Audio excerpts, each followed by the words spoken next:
guys, today I'm going to be addressing something that I keep hearing, and it's an outright lie. I keep hearing that the Democrats keep using this term, the big switch. And what they're talking about is the Democrats switching from the party of racism, segregation, and keeping the African American communities down to the party of equality and civil rights and social rights and all of these different things. That's the biggest lie I've ever heard in my life. And here's why. The Democrats have been the party of racism since our founding. They're the party that owned slaves. They're the party that started the Civil War with the Union. They're the party that wore the colors of the Confederacy. These are the same people that today want to say that they have completely changed their attitude. Now, how can a party say that they've changed their views in just 63 years? Okay?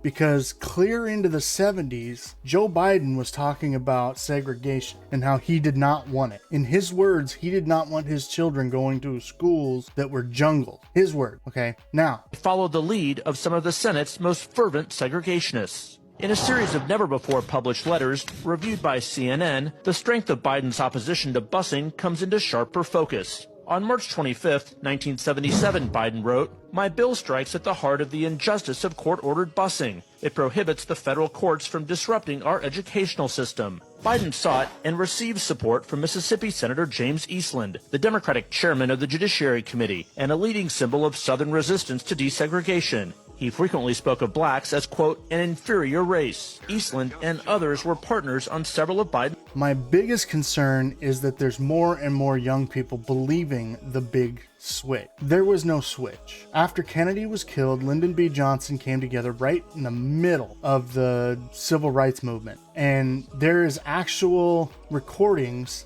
of Lyndon B. Johnson aboard Air Force One talking to his press secretary and his National Guard general. So what they're talking about is that now that civil rights has moved on to a point where it's inevitable that the African American community is going to get the same rights as the white community. He says in this audio that the only way that they are going to keep power is if they get the N-word votes.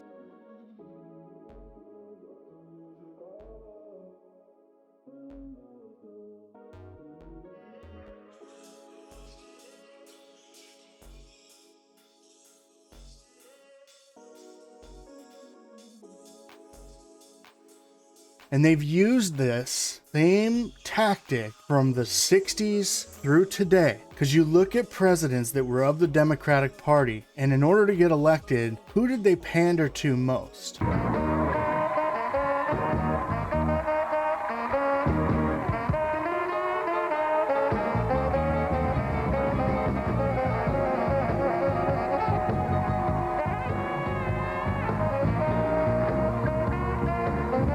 It was the African American communities, always making promises that they know they're never going to keep. And it's incredibly sad to me to think that there are people out there that don't understand and know that. The Democrats have had a long history of corruption. Now, these latest little things, and by little, I mean huge fucking things, about them messing with the election, Hunter Biden's laptop, about them siphoning money from Ukraine back into the DNC. That's, in my opinion, kind of a given. I mean, it does not surprise me at all, not in the slightest, because these guys, the Democrats, are slimy, they are deceiving, they're liars, and the fact that they are in control of 90% of social media, news outlets, newspapers, magazines, they are able to, like the Nazis, put out propaganda that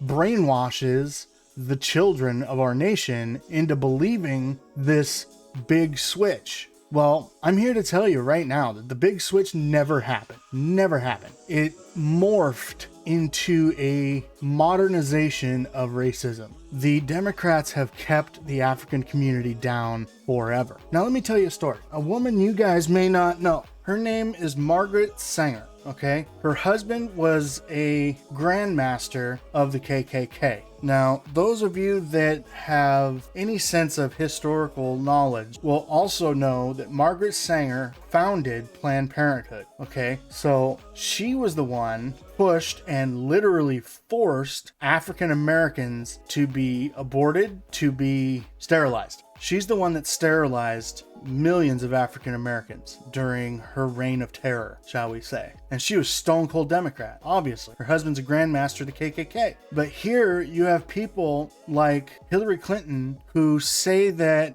Margaret Sanger is an inspiration to her, that Margaret Sanger is her mentor, that she's someone to look up to. What you're not getting here is that Planned Parenthood was never designed to help people. It was designed to curb the African American population in the United States during the early 1900s. With that, you look into people like Hillary Clinton, like LBJ, like Bill Clinton and the Clinton Foundation. You look into people like Jimmy Carter. I mean, they all have done horrific things in the name of power and power alone, or corruption. Now, do you remember, and I know that a lot of you won't, that during the mid-90s, there was a horrific earthquake and tsunami that hit Haiti, okay? There was this huge outcry from the United States and people of the United States to go in and help the people of Haiti.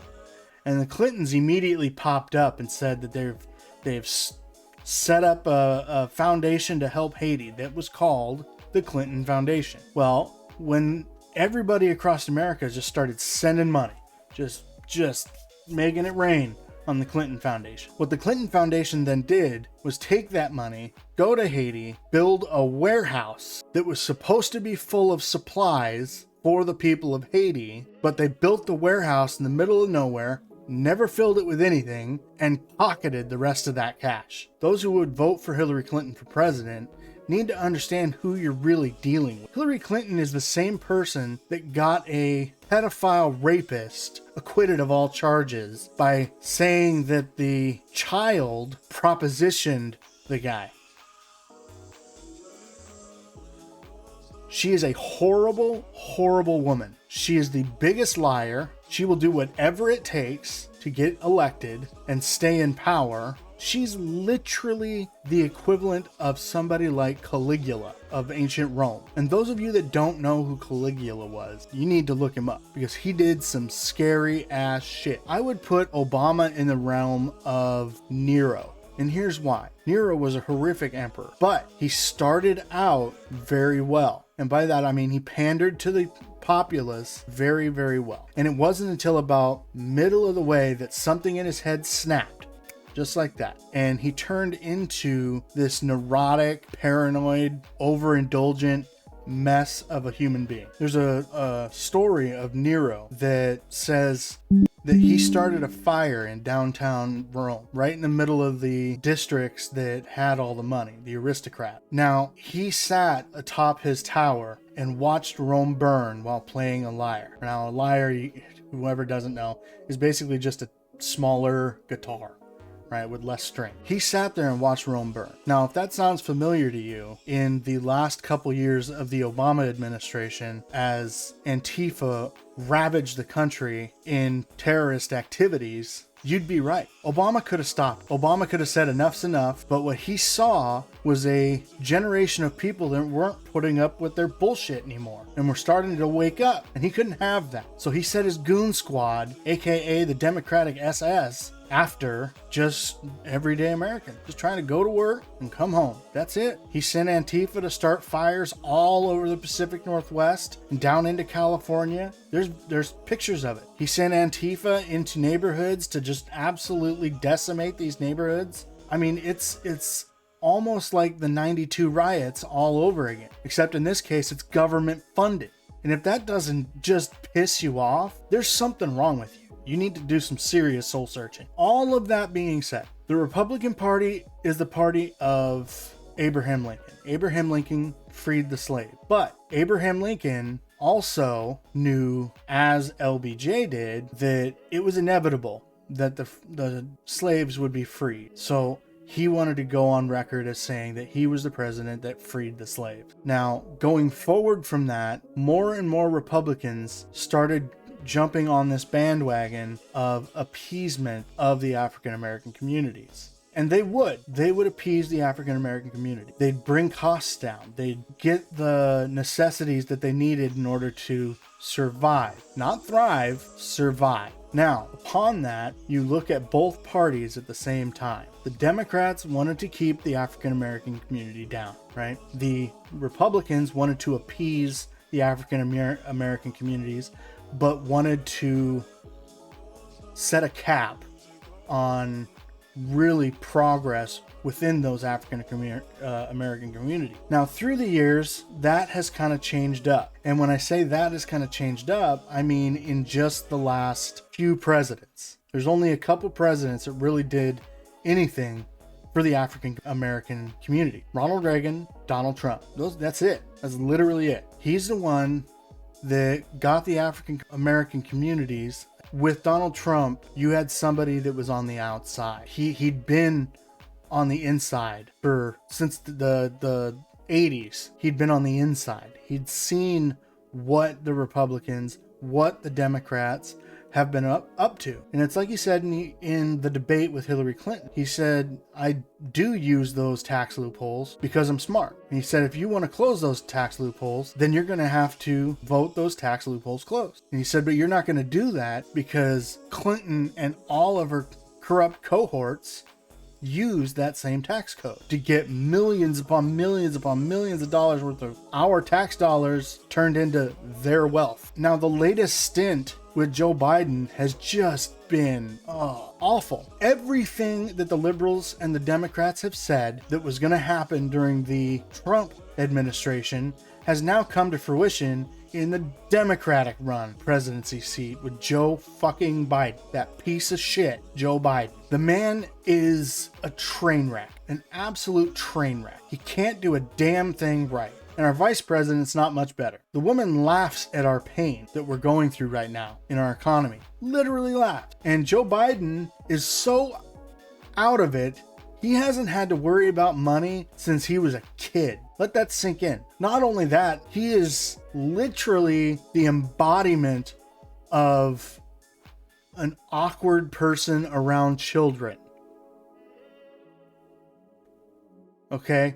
And this thing about him being like a trailblazer or anything of the positive nature is just a joke. And if you believe that Joe Biden is anybody to look up to, again, you need to do some soul searching. The man gets lost on a stage. At best, it's like 15 by 20 stage. He gets lost, doesn't know where to go. He has to have people point him in the direction that he needs to go. They can't stop this guy from talking soon enough. They've cut him off mid-discussion on TV. Can I ask you a question? Of course. One of the things that I've been working on with some others is never in history has a president been cut off on TV because they're terrified that he's going to say something that will hurt the Democratic establishment. Now, they want to sit here and they want to throw all these lies at you to make you try and believe that the Democrats, they want what's best for everybody. They want equality. They don't give a shit about equality. They don't give a shit about LGBT.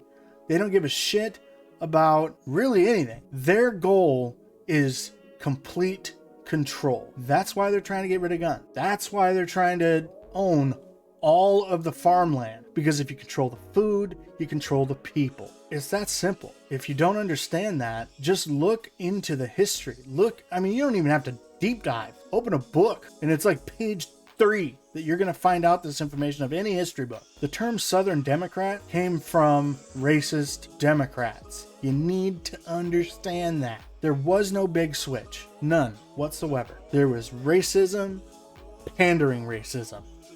That was it. Well, with that, I'm going to let this rant go because it's already been like 20 minutes of me just sitting here rambling and trying to get you guys to wake up. I appreciate you guys coming by. If you guys have any questions, go ahead and hit me up in the comments. If you have anything to say that is negative in any way, just keep it to yourself. I don't care. I will not respond. I don't give a shit. All right. And if you still want to write it, that's fine. I'll delete it because this is just ridiculous. Actually, you know what? I won't delete it because if I did delete it, then it would be a closed forum. And that in itself replicates the Democratic Party. So if you have something not nice to say, go ahead. Leave in the comments. That's fine. I guarantee you, I won't have to say a word.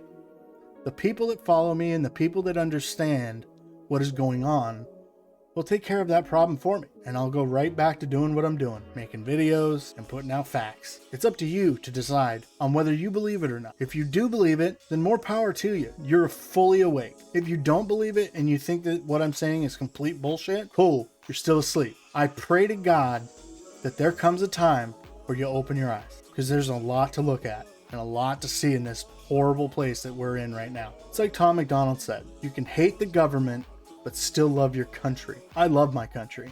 Men and women have fought and died for this country. It's time to honor them and wake up to the tyranny that's barreling our direction. You guys have a great day. I hope you guys enjoyed this or learned something at the least. I will let you guys go. We'll see you later. Bye.